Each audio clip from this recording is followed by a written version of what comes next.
Hey everyone, this is Kenny Coins with Marathon Money. Make every second count.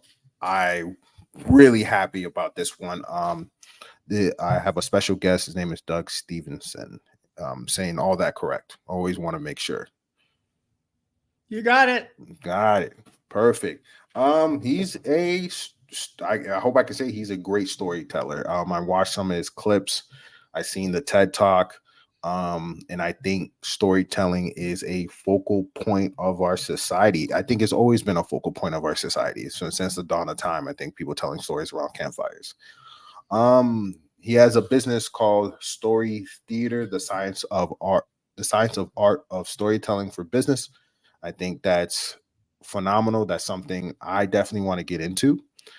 But I'll let Doug tell me how he started on this whole journey. Well, when you ask me a question, how did you get started on this? You're basically asking me to share my origin story. And everybody listening to this needs their origin story to be prepped and ready to go because people are often curious about how you do it and why. Why is the critical question? Why do you do what you do? Well, my origin story is that I started out to be an actor. I studied acting in Chicago. I hitchhiked to Los Angeles. I was in Hollywood. I was doing everything I could to make it in the movies and TV business. I did a lot of theater. I did Shakespeare. I was the first Danny Zuko in the original production of Grease in Chicago. I did all kinds of classical theater, avant-garde theater, improvisational theater, tried my hand at stand-up. But after 16 years of really going for it and giving it my best shot in Hollywood, I finally realized, it's just probably not going to happen, and I can't wait for it to happen tomorrow. So I let it go, got out of Los Angeles, escaped, moved to Colorado Springs, got into real estate. Now, as a realtor in Colorado Springs, I started to find out that the way that you network, the way that you get clients, the way that you meet lots of people, because I was new to this community, I didn't know anybody, is you go to these networking meetings like Rotary clubs, Sertoma clubs, Lions clubs, business roundtables, luncheons, breakfasts, and all of them needed speakers, free speakers for 20 minutes. And so I thought, well, I'm better than most of the people that get up there because they're not asking for professional speakers. They're just getting anybody who can fill a spot every day of the week. And so I thought, well, I'll start giving some speeches. And I did. And I got really popular. And one speech would lead to another speech. And these were all free speeches. But I started to feel like, boy, I'm pretty good at this. And people kept saying, wow, you're really good at this. And then one time somebody said, you should be a professional speaker. What? What are you talking about, a professional speaker? Because all I knew was there was Tony Robbins and there was everybody else. And I thought, well, he's a superstar. He's like, Jim Carrey. He's like, George Clooney or something. But I didn't know that somebody like me, just an ordinary person without a master's degree or a PhD, could make a living as a speaker. Well, I figured it out. I learned how to do it. And I became a professional speaker on the foundation of a couple of really, really good stories. Because what I had going for me that other people didn't is I'm a performer. I'm funny. I know how to use space. I know how to use my body, my voice, my inflection. And so I started telling these stories, and eventually I started to get paid to speak. And now, at this point, talking to you, I've had over 25 years of speaking in 18 countries all over the world, multi-million-dollar speaking career. I wrote a book. I've created audio and video products. I've done TED Talks.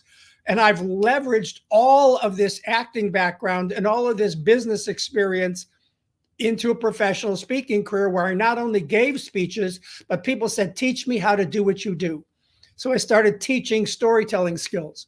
Well, I started out teaching storytelling skills to speakers and trainers who wanted to make a living speaking, but then it evolved into corporate, Deloitte, IBM, the Department of Defense, Amgen, Pfizer, all of these corporate clients. And they had a very different need for storytelling, which is, how do we get people to pay attention to us? We're boring people with our data, with our facts, with our PowerPoint slides.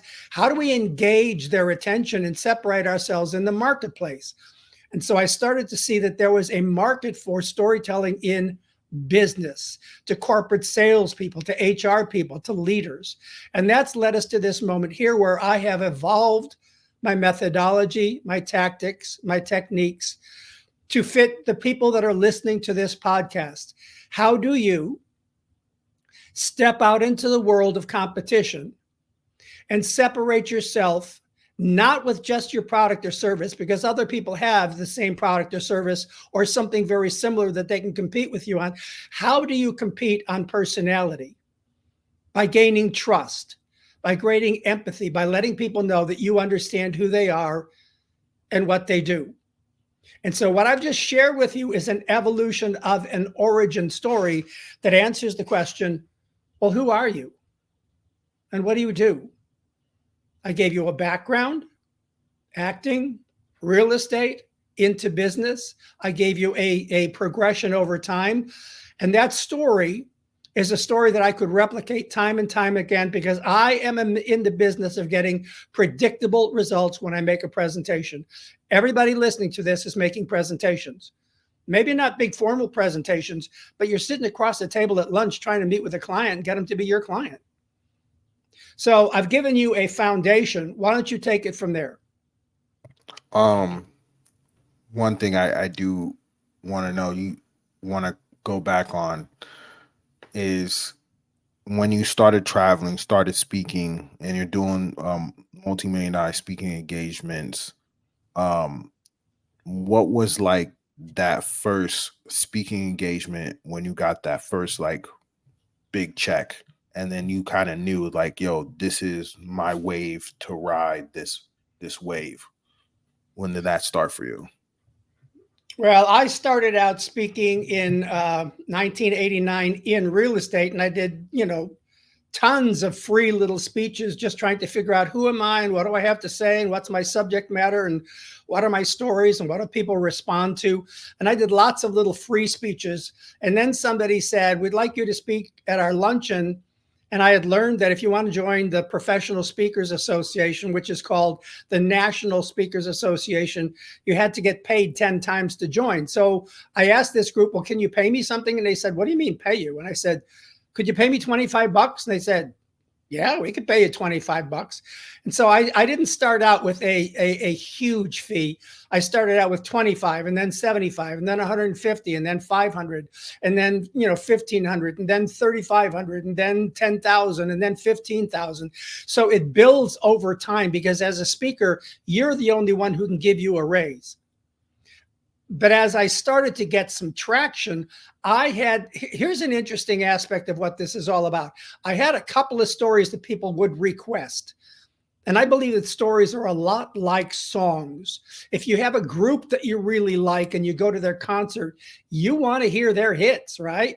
You want to hear those songs that you love, that you've fallen in love with. Yes, you do. Well, as a speaker, I had stories and people would request these stories. Well, I had this one story about a theater exercise in Los Angeles where we were asked to leave the theater, go out into the community and do something that was a risk, something that we would never do, and then come back to the theater and then we'll talk about it. My partner and I decided to go streaking because that freaked us both out to go streaking. And so we went streaking in Westwood. We got arrested naked and taken to the police station in our underwear. Well, I turned that into a story, a really funny, hilarious story, but it had a life lesson that you need to take risks in life. That story got me so much traction that I would start to market that story to speakers bureaus who are basically agents for professional keynote speakers. And one time, after a year and a half of marketing to this one woman, this speakers bureau agent, she said to me on the phone, Doug, I've been paying attention to what you're doing. You've been sending me your videos, your testimonial letters, and I think you're ready. And Doug, that streaking story that you have, that's gold. I can sell that. And I want you to hear those words. That streaking story that you have is gold. I can sell that. Well, what she was saying to me, what I realized is she's actually talking about my story like it's a product, like it's a tangible thing that she can sell. And over the years, she would tell me, when I have a client that's interested in hiring a keynote speaker, I will submit to them 3, 4, 5 speakers. I'll send their videos out. And sometimes they'll come back to me and they'll say, I've got it down to two speakers that I'm considering, Doug Stevenson and da da da da. And she'd say, Carol, can you help me figure out which one I should choose of those two? Because they're both pretty good. And she told me that she would then refer them to my streaking story. She would tell them about my streaking story, and that would close the deal. I'd get hired. And so I've learned over a period of time, stories are like products. And although many of you listening to this have no intention of being a professional speaker, getting paid $10 or $15 or $20,000 to give a speech in front of 500 people, when you are sitting across the table, when you're in that boardroom, and people are trying to choose your project or somebody else's project, your company or somebody else's company, you need a story that you can replicate time after time, which means you need to really focus on story, not just, well, I'll just ad lib it. I'll just wing it. Every time I'll tell it and it's different. And sometimes it'll work and something. No. You need to know what you're doing. This is called R&D, research and development with a story.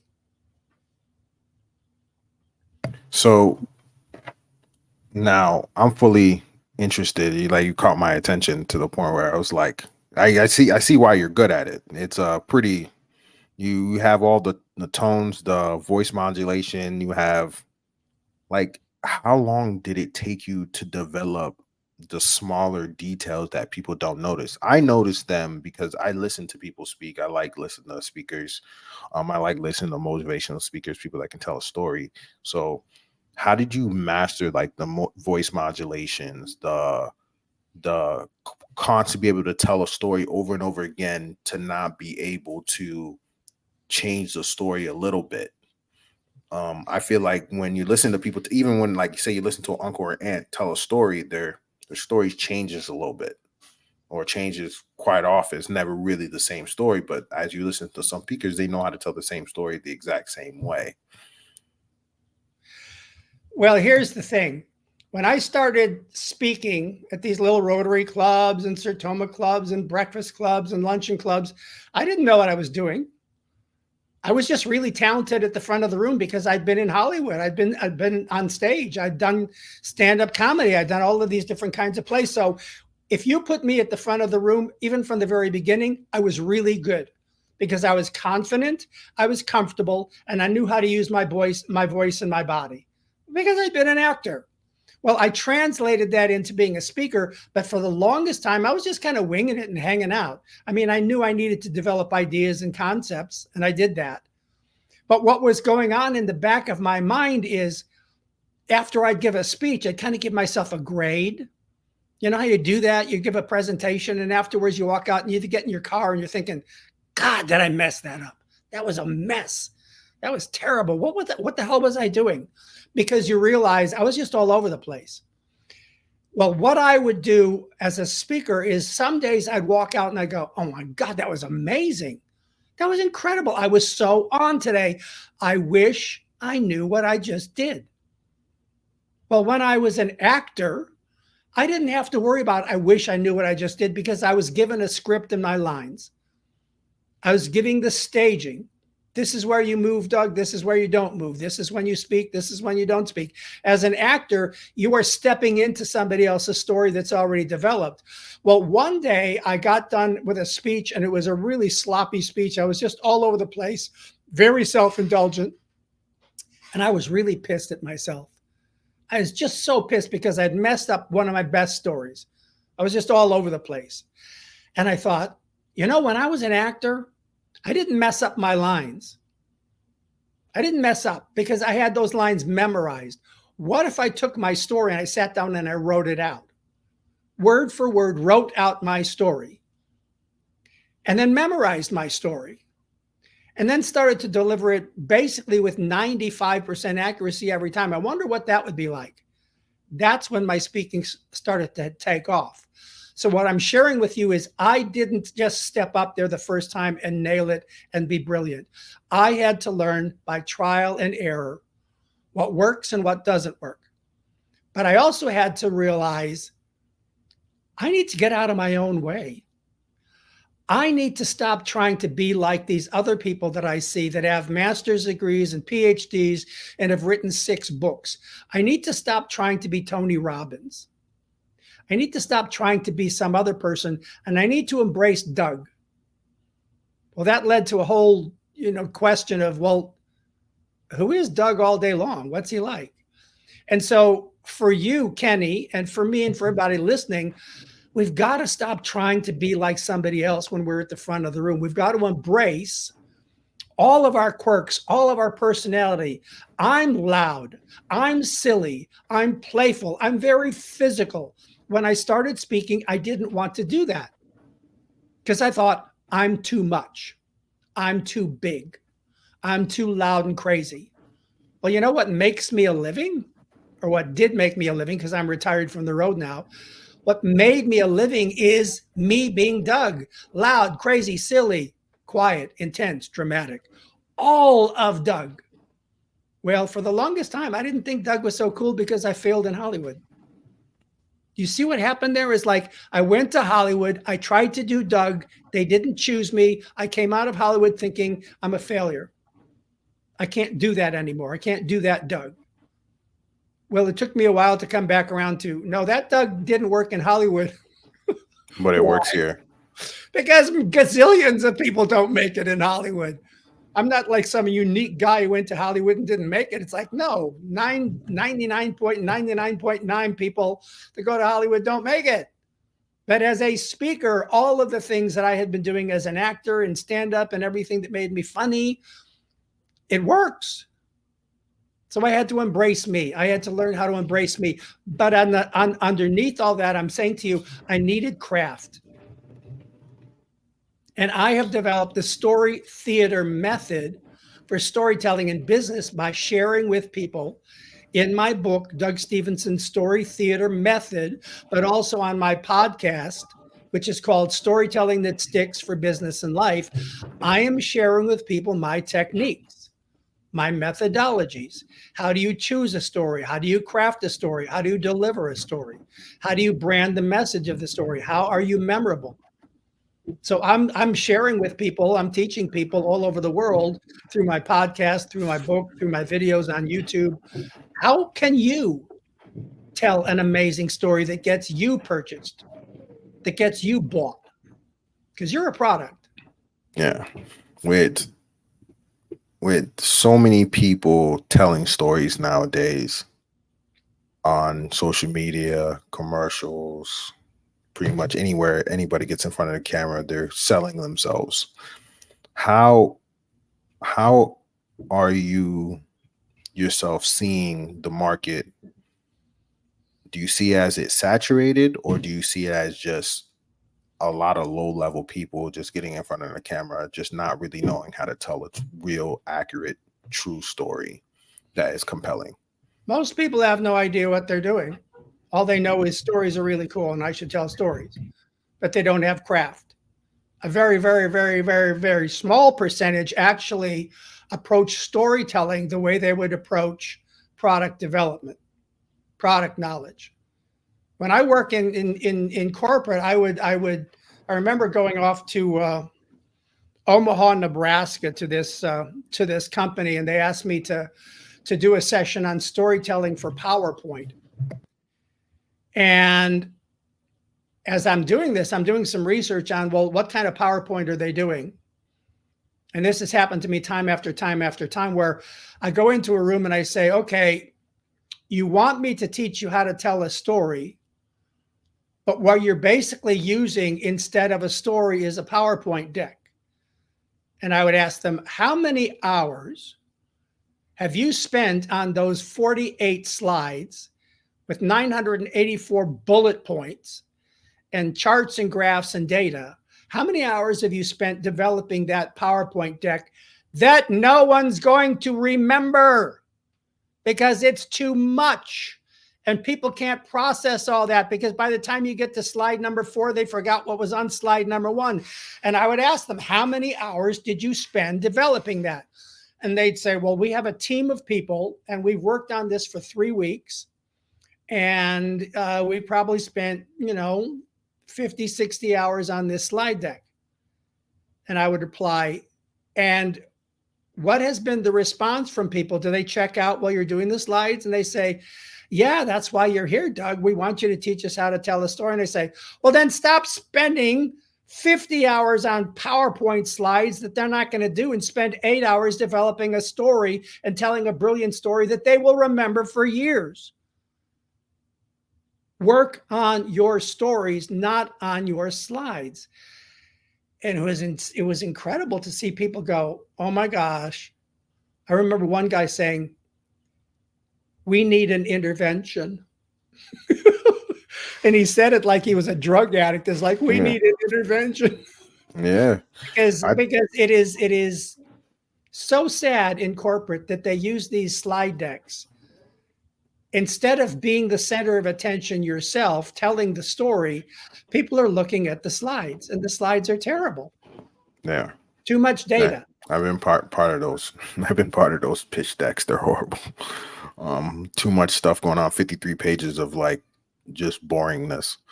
Well, that's why I got hired in corporate. People would say, Doug, we are, data dumping ourselves into oblivion, and we're not engaging with our customers. Teach us how to tell a story. Yeah. How do you break down a good story?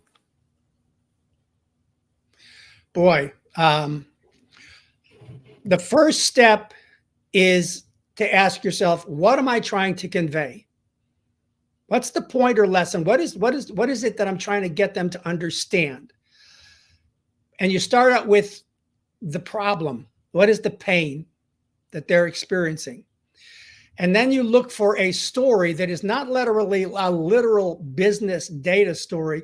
You look for something from your life that would illustrate that lesson as a metaphor, like running a half marathon. What is a lesson from a half marathon? Is like one step at a time, or run your own race, or focus on yourself, not on everybody around you.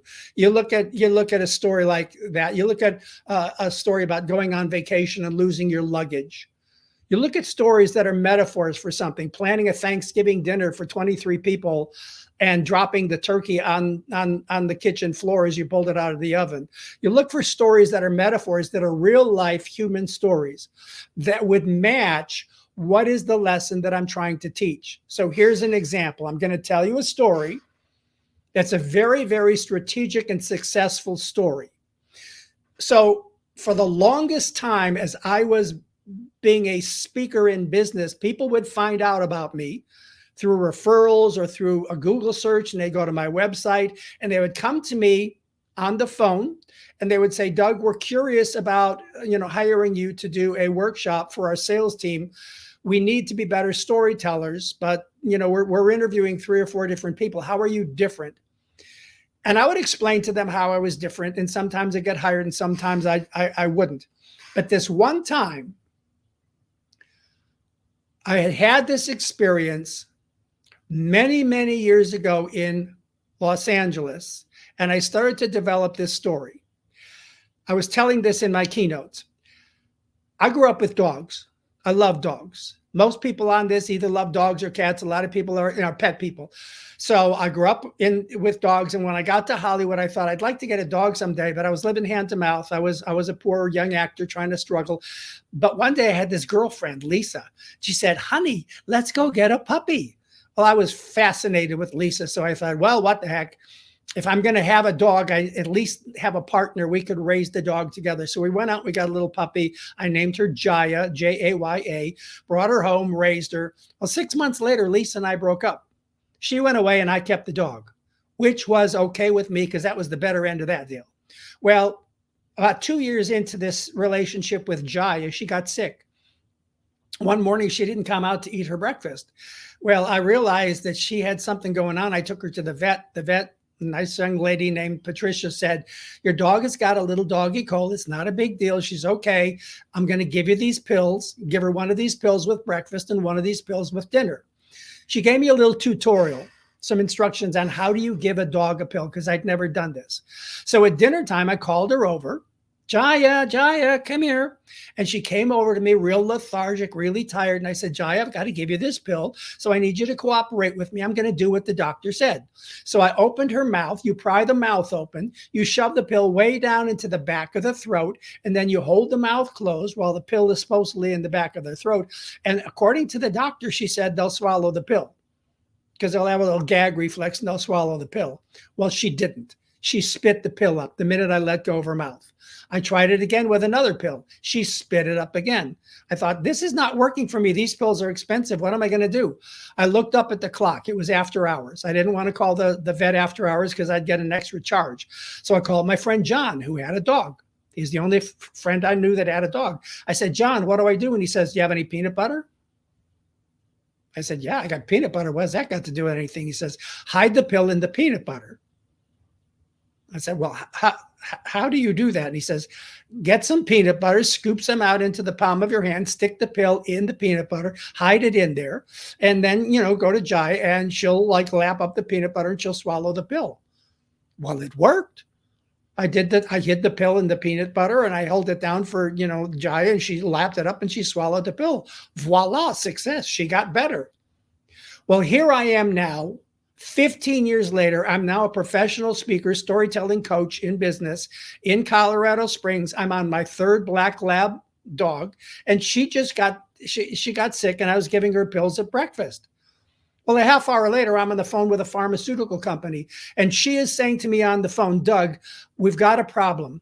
We feel like we're shoving our content down people's throats. We've got way too many PowerPoint decks, these stupid decks that we have to use. We've got science and compliance. We've got data. We got all these things we got to do, but we want to engage these doctors. They're not connecting with us. What can we do? I heard her say the phrase, we feel like we're shoving our content down people's throats. And something in my brain clicked, because I had just shoved a pill down my dog's throat. And I told her the story about hiding the pill in the peanut butter. And I said to her, here's the thing that's different about what I do. The pill is your data. It's your science and compliance. I am not going to tell you to get rid of it. What I'm going to share with you is how do you hide the science? How do you hide the pill in the story butter? Peanut butter is sticky. Story is sticky. If you have just enough of your data and science, but it's embedded inside a story, it will stick. That's my differentiating factor. I'm going to teach you people how to hide the pill in the peanut butter. There was a pause on the end of the phone.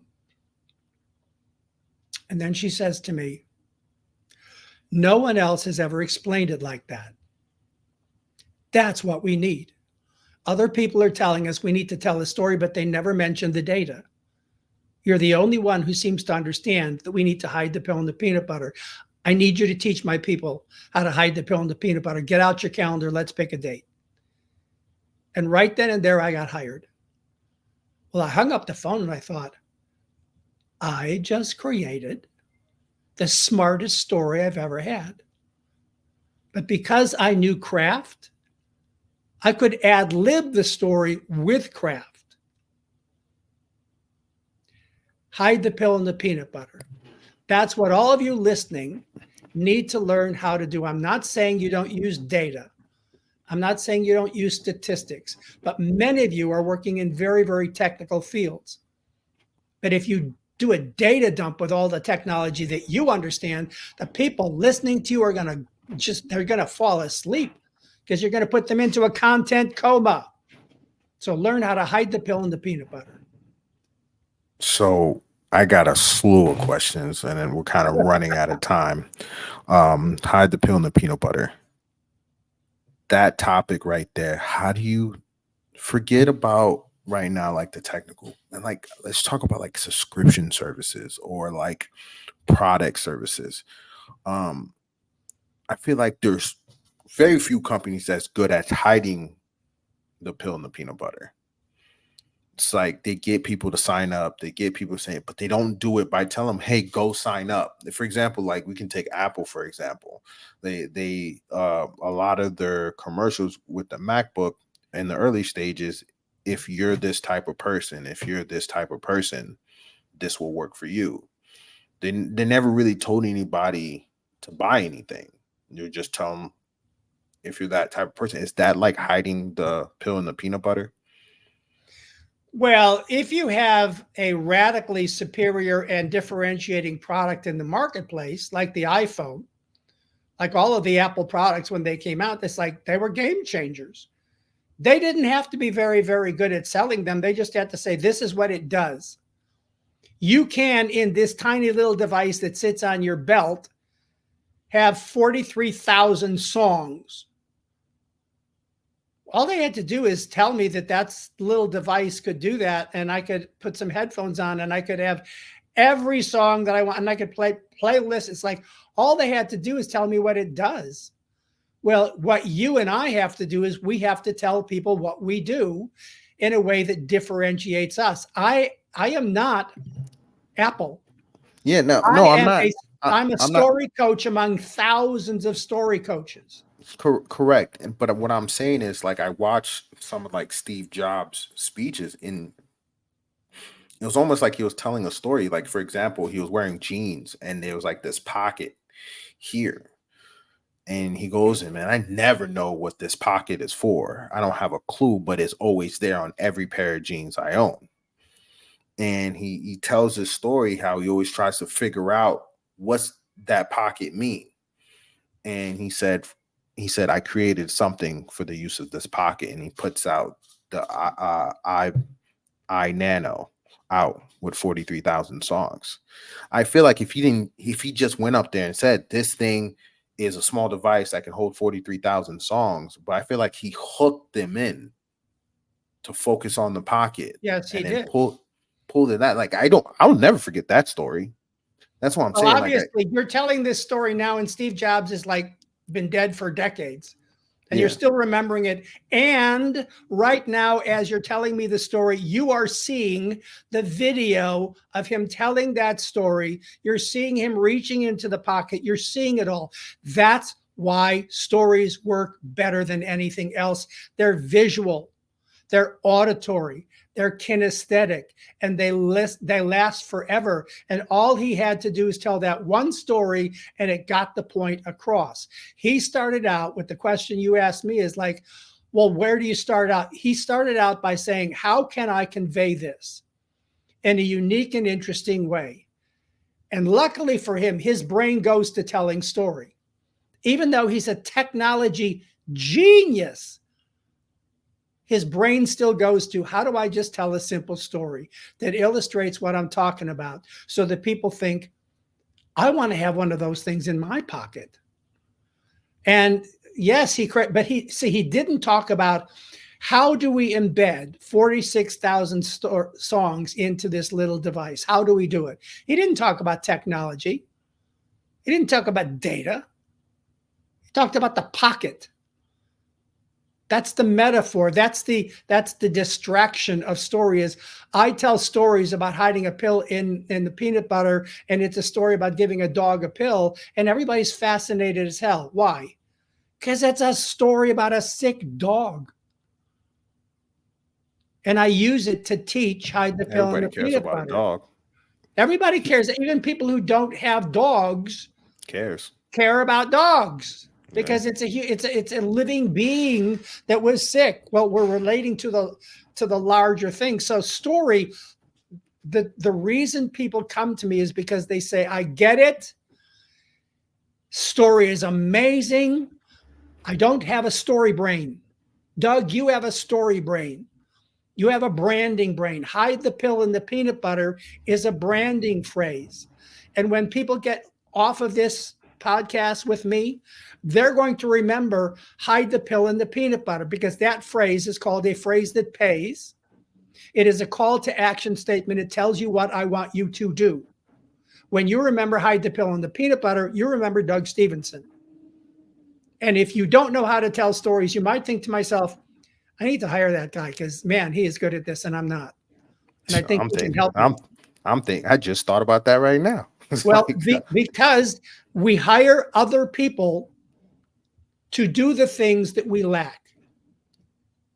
We hire coaches to help us with the things that we want to accomplish, but we can't get there without them.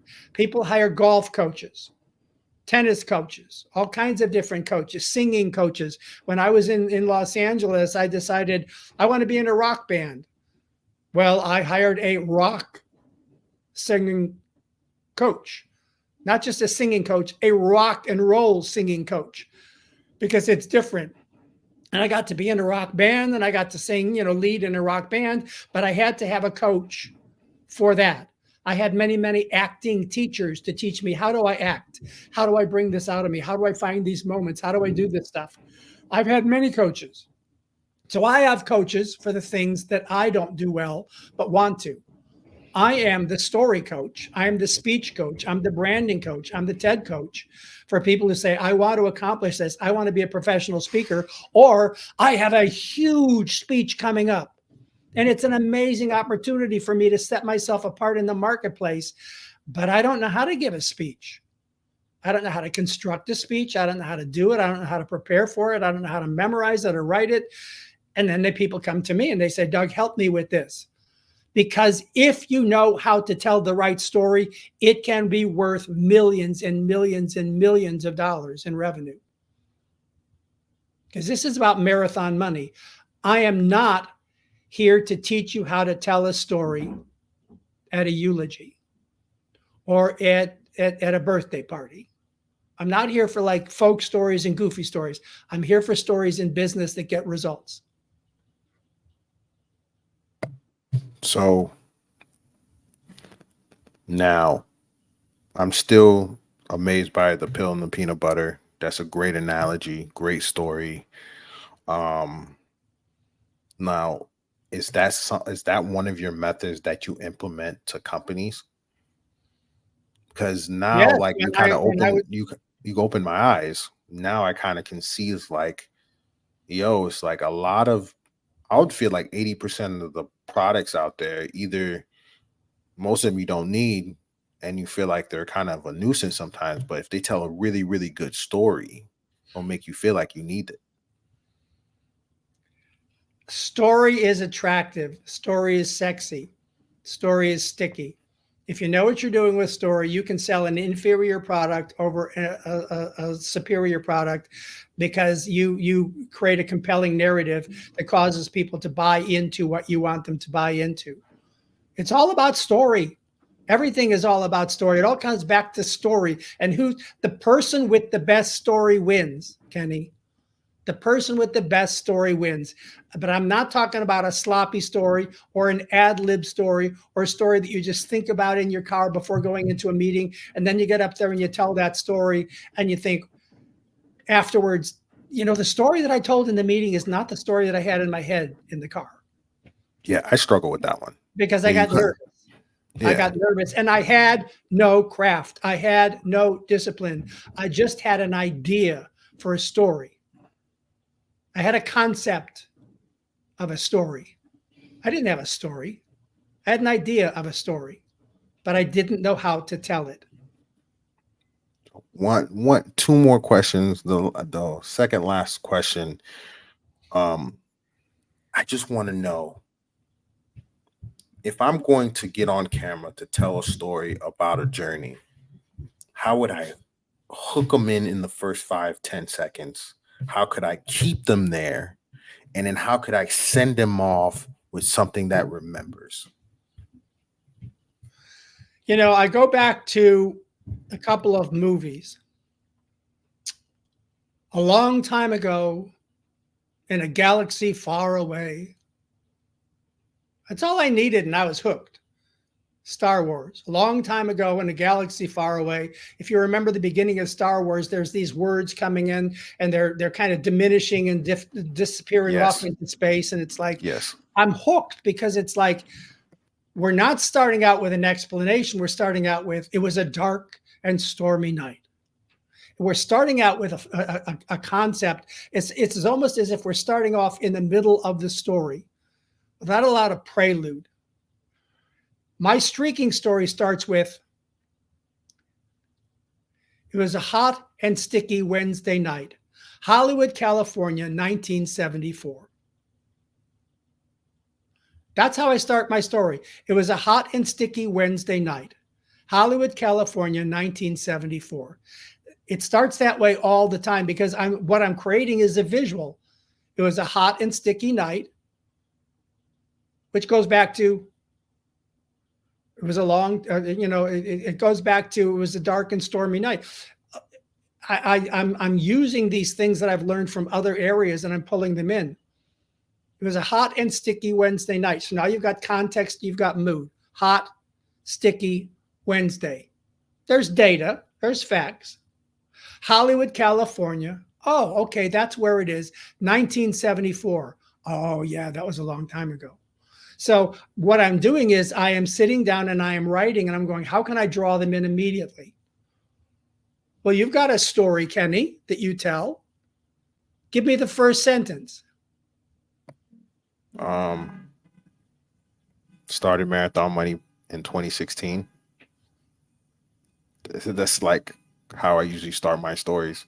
Okay, where did it take place? It actually took place on LinkedIn. He reached out to me and said, I need a technical analyst. I need a co-host to run this show." I thought you were talking about running a race. Marathon Money? No, it's a podcast. Oh. So it was a phone call? It was actually a LinkedIn message. Then we got on a phone call. All right. So we started out with, so I was sitting there at my desk and I was just kind of scrolling through LinkedIn and all of a sudden this message pops up. That's how you started. I was sitting there at my desk scrolling through LinkedIn. So I want a physical environment. Give me a physical environment. Just go to the technical thing. It's like, well, you were sitting in your office or you were sitting on a plane or you were sitting in an airport, lounge. And it's like, and you're scrolling through your LinkedIn feed. And all of a sudden there's this message from somebody I'd never seen before. And he said, "Hey, Kenny." And you add a little dialogue. He says, "Hey, Kenny," as if there's a conversation going on. So what we want dialogue. We want conversation. We want environment. It was a hot and sticky night. It was a hot and sticky Wednesday night. Give me an environment. Give me a time and a place. Story starts with time and place. When did this happen? How long ago? 9 years ago. Okay. 2016. Okay, you start with that. 2016, I was sitting in my office. That's data. But it helps me to understand, oh, that was 9 years ago. That's interesting. So he's been doing this for 9 years? Oh, okay. That tells me something about you. You're not just farting around. You're dedicated. Stories start with time and place. No, I get it. And I'm starting to see now how these are put together.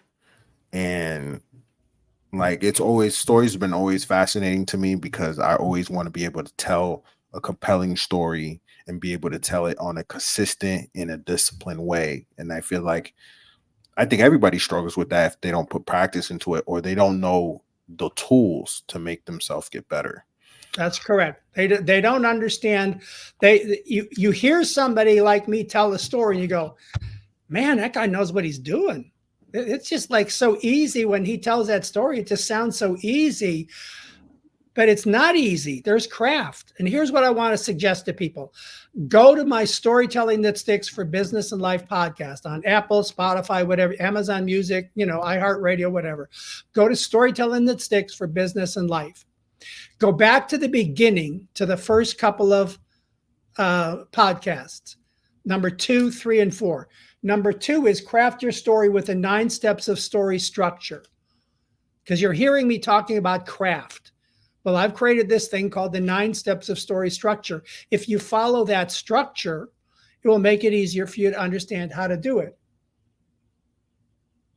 And those first couple of episodes of my podcast are instructional. It's like you're sitting there at your desk with a pad of paper or with your Word document open, and you're taking notes on how can I craft a brilliant story. So if you're serious about story, that's where you go. Storytelling That Sticks for Business and Life. One last question. How would you like to be remembered as a storyteller and a person? What legacy do you hope to leave behind?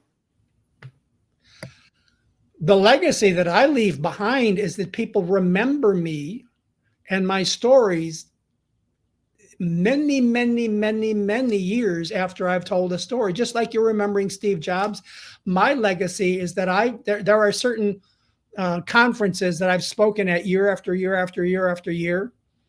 And so because I'm there year after year after year after year, people will come up to me and say, I heard you 3 years ago. And I still remember your look for the limo story. That thing is just, oh my gosh. That is so. And people will say, I remember you from 3 years ago. And they start telling me my story and my phrase that pays.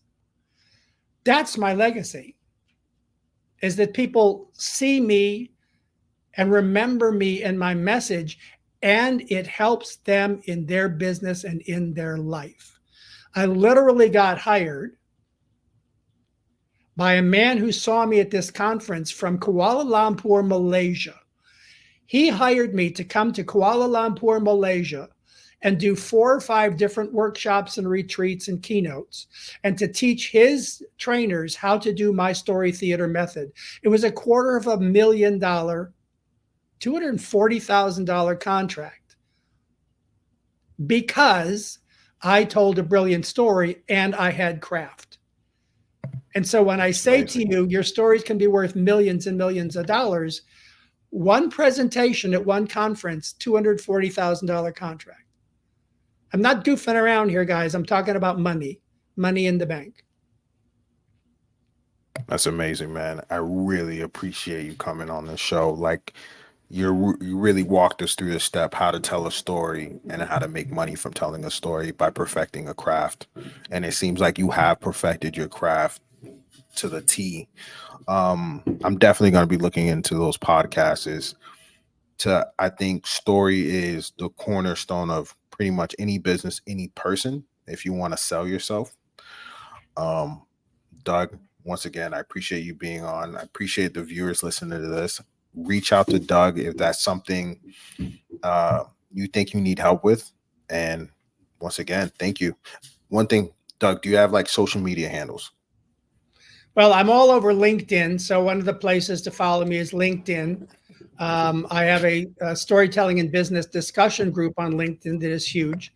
My website is storytelling-in-business.com, storytelling-in-business.com, and all over YouTube. I've got lots of videos on YouTube where you can watch me in action. And I also have a video learning series, audio learning series. So, get in touch with me. Send an email to doug@dougstevenson.com. Thank you so much. I really appreciate that. And everybody, thank you for watching. Peace.